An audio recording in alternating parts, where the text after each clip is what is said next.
l'Afghanistan, un Afghanistan qui fait face à une double impasse, l'effondrement de l'aide humanitaire et la répression imposée par le régime des talibans. Pour en parler avec nous ce soir, Keyvan Gafaïti, bonsoir. Bonsoir. Vous êtes enseignant en relations internationales à Sciences Po Paris. Sheila Nouri, bonsoir, présidente de l'Association des Afghanes de France. Et puis à vos côtés, on retrouve Luc Lacroix, grand reporter à France Télévisions. On parlait de l'Iran juste avant où vous étiez et vous revenez de Kaboul, Luc. Eh bien, on va tout de suite aller sur le terrain avec vous avec un extrait absolument poignant de votre reportage tourné il y a quelques jours. Vous allez voir l'attente de toutes ces familles, de tous ces Afghans et surtout de toutes ces Afghanes près des centres de soins, mais qui sont de plus en plus dépourvus de tout. On regarde, c'est très poignant et on en parle tous les trois juste après. Qu'est-ce qu'elle a? Elle n'arrive pas à uriner. Montrez-moi juste comme ça. Ils arrivent de tout l'Afghanistan. Eux ont fait 24 heures de route. C'est leur dernier recours. Ça fait 3 ans que ça a commencé et qu'il n'est pas soigné. Je l'ai emmené partout, mais on nous a dit qu'il n'y avait pas de traitement pour lui. Question de vie ou de mort. Le système de santé afghan s'est effondré. Il a une tumeur. C'est probablement un angiome. Les veines sont déformées. Dans cet hôpital, une association française, la chaîne de l'espoir, soigne gratuitement femmes et enfants pauvres atteints de certaines maladies. Ce père erre dans Kaboul depuis une semaine dans l'espoir de faire opérer son fils. Quel est son problème? Le petit Mohamed Hassan souffre d'une malformation, un bec de lièvre. Il est tout le temps agité, on ne peut pas lui donner de lait. Sa mère souffre elle aussi psychologiquement. Jour après jour, la situation empire. Maintenant, les gens ne peuvent même plus aller à l'hôpital public. Ils me disent, si je vais là-bas, l'opération sera gratuite, mais je devrais payer les médicaments.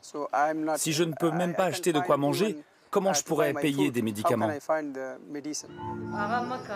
Je parlais mal à mon enfant qui pleurait tout le temps et mon mari me battait en me disant « Prends soin de lui, ne fais pas ça, pourquoi tu ne t'occupes pas de lui ?» Il me disait toujours de prendre soin de lui, de ne pas l'abandonner. Luc Lacroix, vous êtes rentré de Kaboul il y a quelques jours. Comment avez-vous tourné cette séquence? Forcément, ça prend aux tripes, même si vous êtes un reporter impartial. Il y a vraiment une image qui est extrêmement frappante, c'est tous ces Afghans qui se pressent devant cet hôpital français de Kaboul pour se faire soigner. Ils ont souvent parcouru des kilomètres et des kilomètres pour arriver jusque-là et ils ont un espoir, c'est de soigner l'un de leurs proches. Dans cet hôpital, on soigne gratuitement des enfants et des femmes pour certaines pathologies. Et eux, souvent, ils sont allés d'endroit en endroit, ils ont vraiment absolument plus rien. Énormément de gens qu'on a rencontrés, en fait, dormaient dans la rue en attendant d'espérer pouvoir aller à l'hôpital parce qu'ils avaient dépensé toutes leurs économies pour arriver jusque-là. Des besoins énormes, c'est vraiment visible, c'est cette image de cette foule qui arrive en espérant se faire soigner. Tous ne peuvent pas l'être. Et vraiment, ça montre la détresse de ces gens et les énormes besoins de soins qui sont encore plus graves parce que il y a moins d'aide internationale qui arrive en Afghanistan. La fin de l'USAID, l'aide américaine a énormément touché ce pays. Et donc, c'était vraiment frappant de voir ces besoins énormes. Et face à ça, des humanitaires qu'on voit dans le reportage, des médecins, des infirmiers qui font tout ce qu'ils peuvent. C'est un petit miracle que ça continue à fonctionner dans ce pays. Sheila Nouri, quand vous voyez ces images, quelle est votre réaction?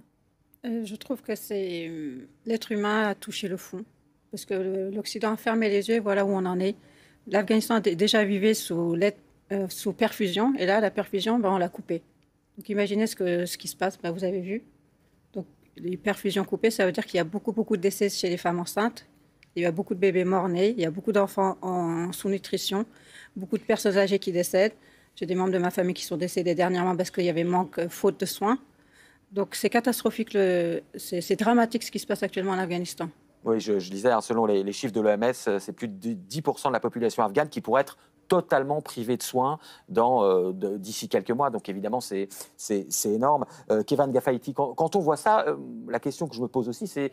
Donc là, c'est un hôpital français, ça veut dire qu'il n'y a plus vraiment d'hôpitaux, il n'y a pas de système de soins étatique Il y a en soi des hôpitaux afghans, il y a des hôpitaux, même depuis juin 2021 et le retour des talibans, mais effectivement, on peut clairement souligner le fait que l'état du service public est en déliquescence. Ce qu'il faut voir est qu'en réalité, cela n'a pas que de juin 2021, mais comme Ma co-intervenante le disait, effectivement, l'État afghan a, depuis des décennies en réalité, de réelles difficultés structurelles et pas circonstancielles à maintenir un service public cohérent pour sa population. Et ensuite vient maintenant la question de l'acheminement de l'aide humanitaire. Est-ce que l'on continue d'acheminer de l'aide humanitaire pour la population, au risque, en réalité, aussi de contribuer l'émirat taliban à fonctionner? Donc, ce que vous nous dites, c'est que là, déjà, l'État afghan a été dans une situation compliquée, était presque un État failli dans beaucoup de domaines. Mais depuis la fin de l'aide, notamment américaine, avec des décisions de Donald Trump sur l'USAID, là, c'est le dernier coup de massue. Et puis il y a une énorme crise économique qui vient s'ajouter à ça. Les gens n'ont tout simplement pas de quoi manger, alors se soigner, ils ne peuvent pas. Je me souviens d'un Afghan qui me disait, qui venait pour essayer de faire soigner son fils, et qui nous disait, mais si je vais à l'hôpital public, en théorie, les soins sont gratuits, mais j'ai même pas de quoi acheter le moindre médicament. On en est vraiment là. Parce que tous les médicaments coûtent extrêmement cher. Et généralement, vous avez remarqué, il y a beaucoup de faux médicaments également, qui proviennent du Pakistan ou d'ailleurs. Donc il y a un véritable trafic là-dessus, aussi bien au niveau des faux médicaments. Et voilà, c'est des choses qu'il faut savoir aussi. Alors, on va avancer un petit peu plus sur la question. On l'a compris dans votre reportage, hein, Luc, ça touche tous les Afghans, mais ça touche notamment les femmes et les filles. On va aller un petit peu plus loin là-dessus. Alors, la situation des femmes et des filles en Afghanistan ne cesse de se dégrader. Hein. Ça n'est qu'une longue liste assez sordide. Regardez un extrait de ce reportage de Thibaut de Barberac. C'était l'an dernier, en 2024. Et on voyait comment les femmes afghanes étaient peu à peu, vous n'allez pas me contredire malheureusement, effacées de toute la société. On en parle juste après. Regardez. Nouvelle chape de plomb sur l'Afghanistan et en particulier sur les femmes. 3 ans après leur retour au pouvoir, les talibans restreignent toujours plus les libertés. Interdiction pour les femmes de faire entendre leur voix en public. Interdiction de sortir en laissant apparaître leur visage, masque obligatoire, alors que cela était encore toléré. Interdiction de se maquiller et se parfumer.